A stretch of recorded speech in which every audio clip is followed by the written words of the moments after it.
ఇప్పుడు యూరప్ దేశాలకి అమెరికాకి ఒక సంఘర్షణ వాతావరణం నడుస్తుంది. ఏంటంటే అమెరికాలో ఇప్పుడు ఎక్స్, ఫేస్‌బుక్ ఇయన్నీ అమెరికాలోనే ఉంటాయి.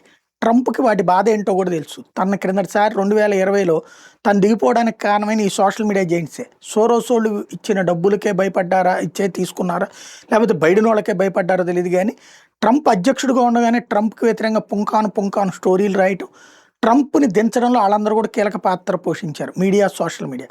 ట్రంప్ దిగిపోయాక ఆళ్ళందరూ దర్జాగానే ఉన్నారు. ట్రంప్ అందుకని చివరికి ద ట్రూత్ అన్న ఒక సోషల్ మీడియా ప్లాట్‌ఫార్మ్ పెట్టుకొని నడిపేస్తున్నాడు. అయితే ఇక్కడే అసలు సీన్ నడుస్తున్నటువంటిది ఏందయ్యా అంటే తర్వాతన ట్రంప్ తీసుకుంటున్నటువంటి చర్యలు అక్కడ ఉన్నటువంటి భావ ప్రకటన స్వేచ్ఛను కాపాడే ప్రయత్నం చేయడం, ట్రంప్‌తో కలిసి తిరిగినటువంటి ఎలన్ మాస్క్ ఎక్స్‌ను కొనటం, అంటే ట్విట్టర్‌ని కొని ఎక్స్‌గా మార్చడం.